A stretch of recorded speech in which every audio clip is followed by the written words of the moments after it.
Welcome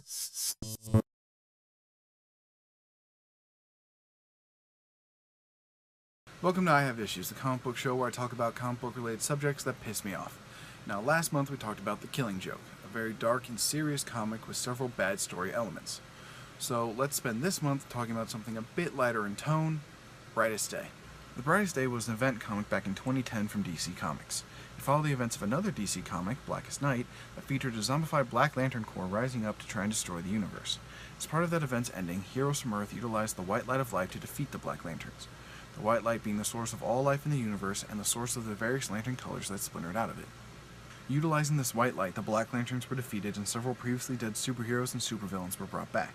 At the time, nobody knew why, but that was the whole point of the Brightest Day. It detailed the reasons behind the resurrections. Now, I won't get into all of those details because that would take up a lot of time, and I want this to be a shorter episode. So let's jump right to what bugs me about this comic. Part of the plot was that certain heroes had to undergo specific trials that would result in them becoming elemental avatars to help defend the world. Aquaman became water, Firestorm became fire, Hawkman and Hawkgirl became air, and the Martian Manhunter became earth. And it's this last one we're going to focus on. Like I said, each hero had a specific trial that ended with them gaining this new power, and the Martian Manhunter's was bullshit. See, when he came back to life, he had a very specific goal. He wanted to restore life to Mars. It had been dead for so long, but he might have a way to do it. It also included fighting against another Martian who'd gone insane, and all this added up to Jean having to make a choice.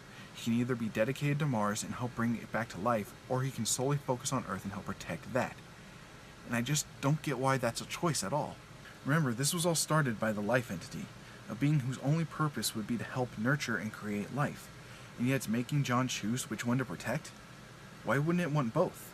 Wouldn't it want to create more living things in the universe? I just don't get the logic behind this idea. Why not have something like having Jean go around to all dead planets to restore them to life? Like he has to accept this mission to take a part of the Life Entity's power from the Earth and travel around the universe restoring once dead planets. That sets up a new book series for him, could still make him the Earth Avatar, and makes more sense for an entity of life than making the last person from a dead world choose between his home and Earth. And to be honest, none of it mattered anyway because all of this stuff got undone when the New 52 reboot happened a year later. So if it was all going to be undone, really what was the point of it all?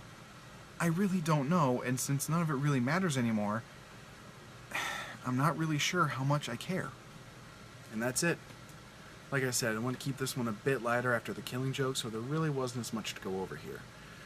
Next time, though, we're going to talk about something a bit more recent.